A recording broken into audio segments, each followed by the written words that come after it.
Hi everybody, welcome back to Christian roasting channel. This is Phinehas. వెర్రిపిచ్చోడిని బయటికి తీయరా.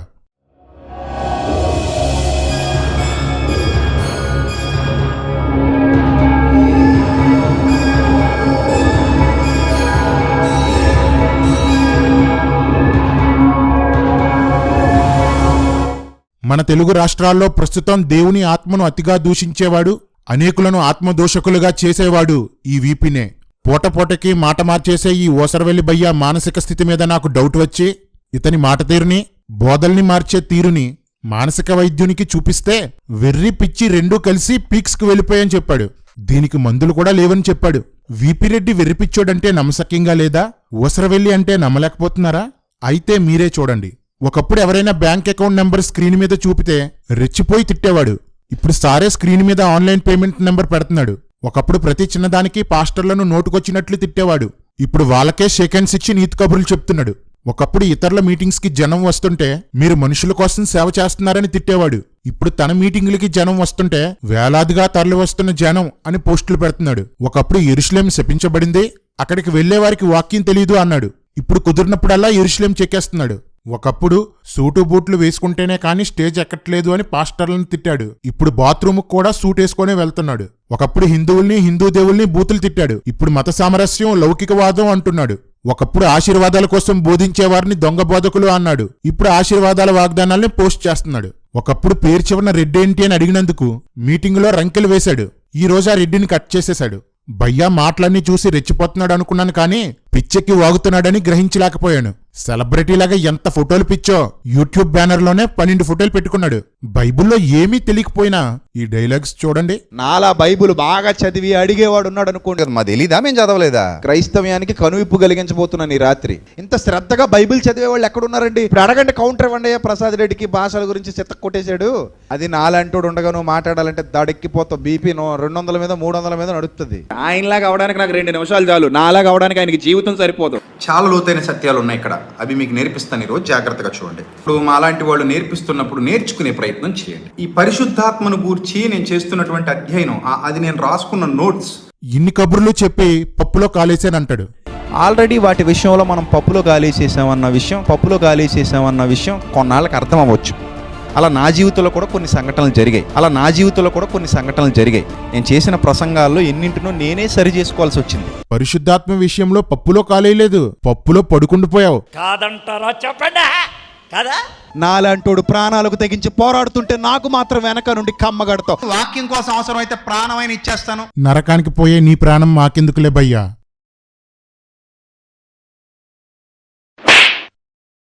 నేను కళ్ళు మూసుకున్నప్పుడు ఒక గొప్ప వెలుగు నాలో ఉండడం, ఒక గొప్ప వెలుగు నా చుట్టూతో వ్యాపించడం, ఒక గొప్ప వెలుగు నన్ను ఆవరించి ఉండడం, ఆ ఫీలింగ్ నేను చాలాసార్లు ఎక్స్పీరియన్స్ చేశాను. బైబిల్లో బేస్ లేకుండా ఎవరు మాట్లాడినా అది మీరు ఎప్పుడూ నమ్మొద్దు.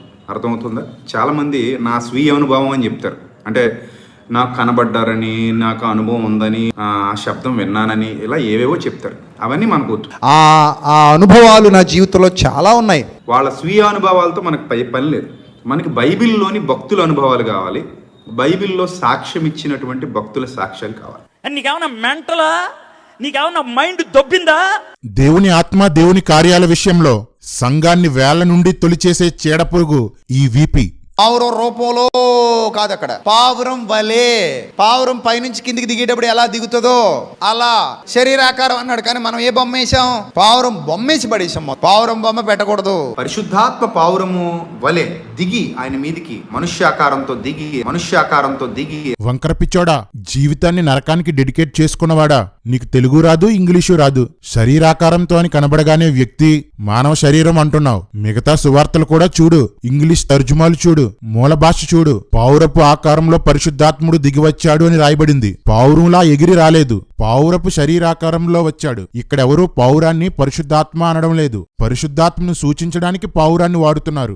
ఆత్మ విషయంలో ఏదోలా కన్ఫ్యూజ్ చేయాలని గుడ్డిగా వాగేశావు, కానీ వెనక ఉన్న మీ చెల్లెందుకు పావురం పెట్టుకుంది? వాగిన నువ్వెందుకు థంబ్నెయిల్స్ లో పావురాన్ని పెట్టావు? వాక్యం చెప్తూ పరిశుద్ధాత్మ అనే మాట వచ్చినప్పుడు బలంగా దిగొస్తున్నాడు అంటారు. చాలా తప్పు, ఆ భాష తప్పు. ఒక్కసారే దిగొచ్చాడు పెంతెకొస్తు పండగ దినాన. వీడియోలో పావురం ఎందుకు పెట్టావు? ఇందుకు కాదా అందరూ నిన్ను వీపీ అనేది? పనికి మళ్ళీ సోది మాట్లాడటం ఎందుకు ఇంకా? ఆత్మ విషయంలో చల్లారిపోయి కోమాలో ఉన్న లోదరన్లు ఆత్మను దూషించి ఎప్పుడో చచ్చిపోయిన వీపీని వాక్యానికి పిలిచారు.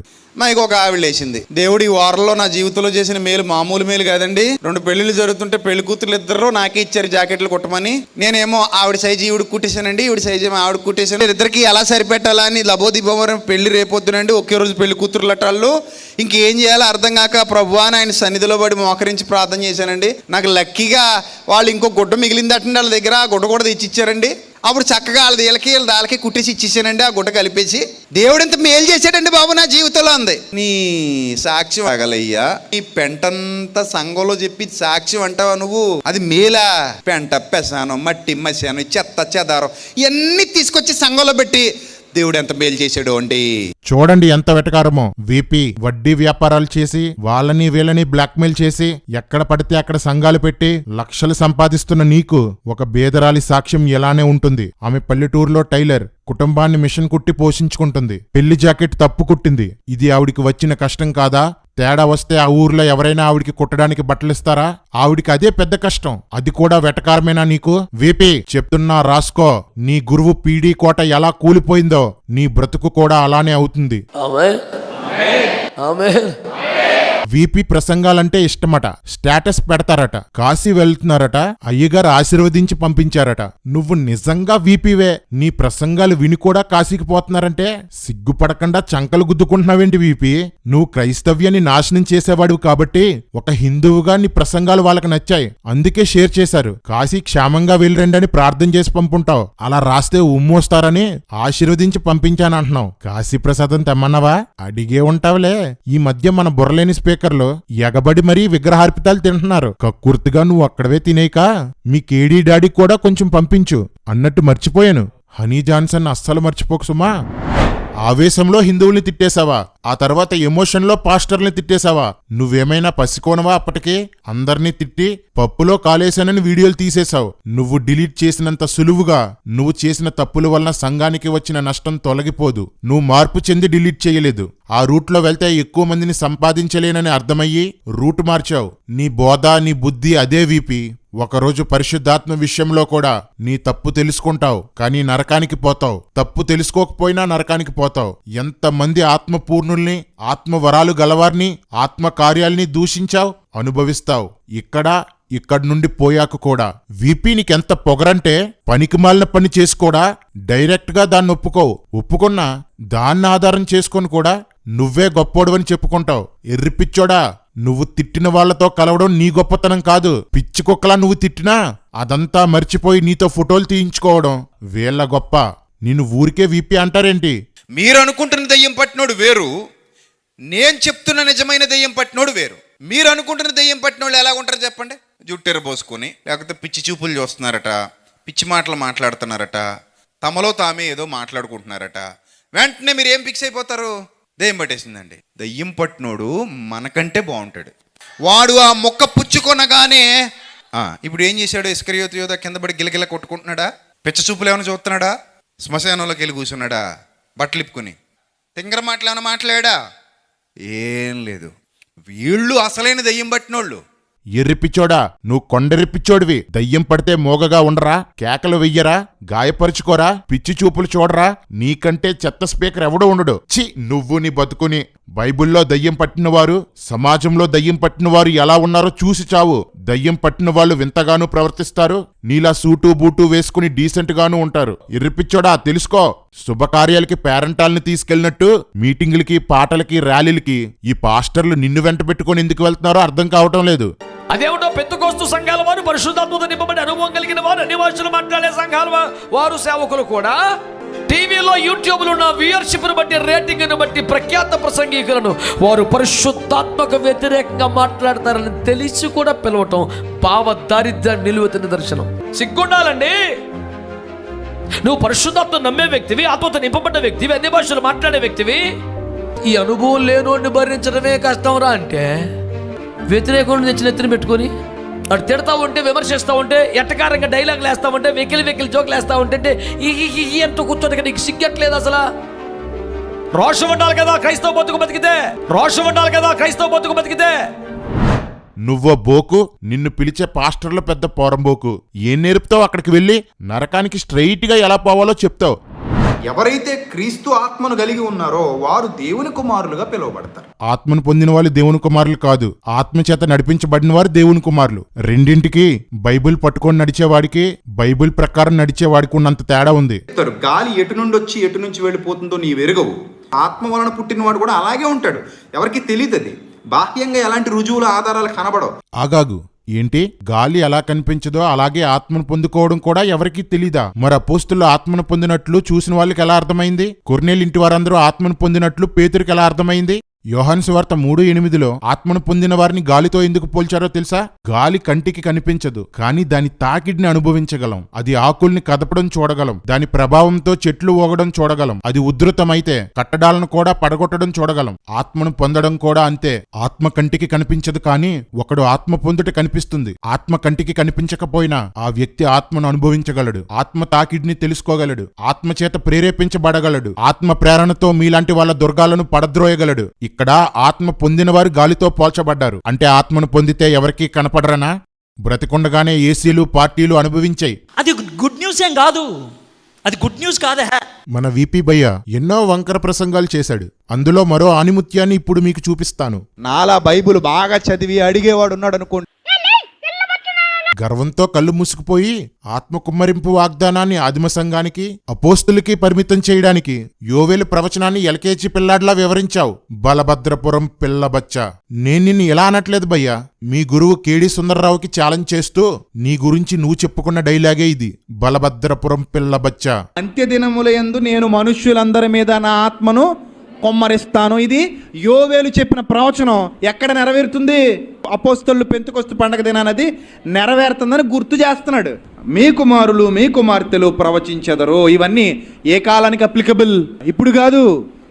అపోస్తలులు సంఘం ప్రారంభించబడిన కాలానికి ఇది అప్లికబుల్. అంత్యదినములంటే ఏంటో, ఎన్ని అంత్యదినాలున్నాయో, ఏ అంత్యదినాలు ఎప్పుడు ప్రారంభమై ఎప్పటి వరకు ఉంటాయో నీకు తెలుసా?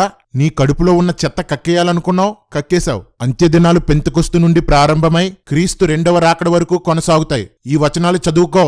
ప్రభు ప్రత్యక్షమగు ఆ మహాదినము రాకమును పంటే 2వ రాకడకి లింక్ పెడుతున్నారు.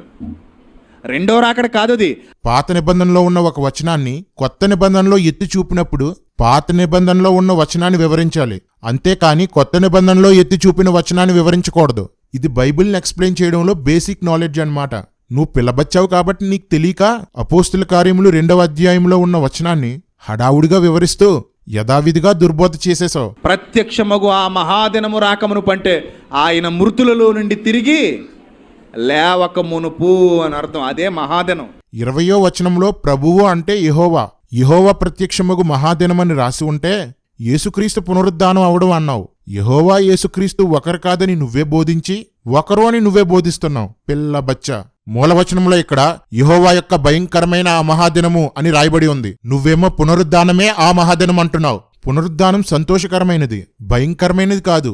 10 మంది రోమా సైనికులు భయపడ్డాన్ని బట్టి భయంకరమైనది అంటే ఇదే అనుకోనుంటావు. పిల్లబచ్చావు కదా. సూర్యుడు చీకటిగా, చంద్రుడు రక్తముగా మారిపోయారా? అయిపోయాయి ఇవన్నీ. ఎప్పుడో తెలుసా? ప్రభు ఎప్పుడైతే మొదటి రాకడలో మరణించారో, మరణించిన వెంటనే యెరూషలేమంతా ఏం గమ్మింది? చీకటి గమ్మింది. అప్పుడే అద్భుతం జరిగింది. సూర్యుడు చీకటైపోయాడా? ఆయన సిలువ వేయబడినప్పుడు దట్టమైన మబ్బులు వేయడం వలన సూర్యుడు కనిపించలేదు. అందుకే సూర్యుడు అదృశ్యమయ్యాడని రాయబడింది. అంతేకాని చీకటైపోయాడని రాయబడలేదు. చంద్రుడు ఎరుపైపోయాడా? ఎర్రిబచ్చా, అసలు ఆ మాటే లేదక్కడ. ఈ మాటలు మత్తయి 24:29, ప్రకటన 6:12 కోసం రాయబడ్డాయి. ఇవి రాకడకు సంబంధించినవి.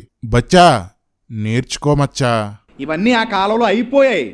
యోవేలు చెప్పాడు, ఆ కాలంలో ఇవన్నీ అయిపోయాయి. నువ్వు నీ దురాత్మీయ తండ్రి అయిన నీ డాడీ బైబిల్ని రివర్స్లో చదువుతారా ఏంటి? ఈ వచనం కుమ్మరింపు తర్వాత యెహోవా నియమించిన భయంకరమైన దినం వస్తుంది అని చెప్తుంటే నువ్వు భయంకరమైన దినం జరిగిన 50 రోజులకి కుమ్మరింపు జరిగింది అంటున్నావు.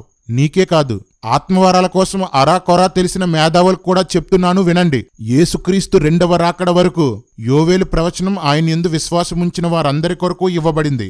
ఎందరు నమ్మి ప్రార్థిస్తారో వారందరిపైన ఆయన ఆత్మను కుమ్మరిస్తాడు.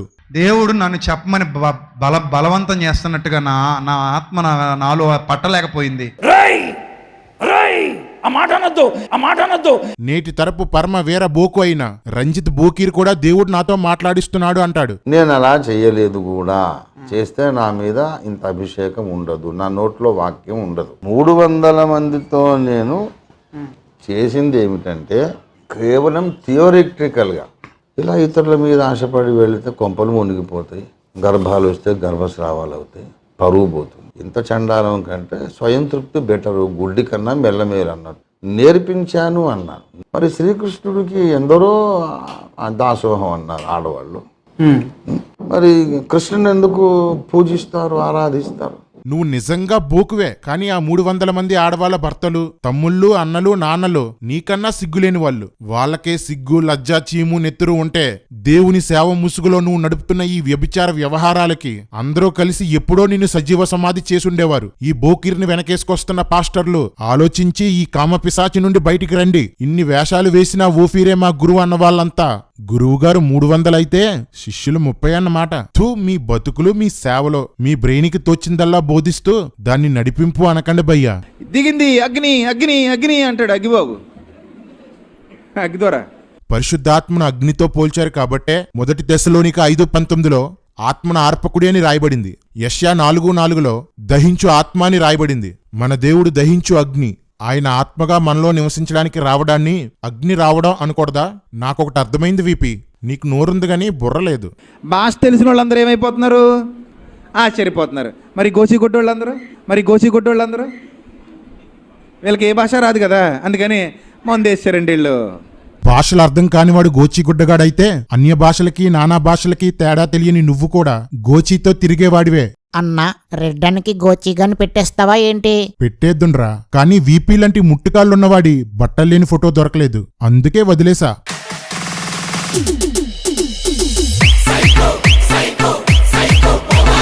కథ ఇంకా ముగిసిపోలేదు నాయనా, ఇంకా ఉంది నాయనా, ముందుంది ముసళ్ళ పండగ.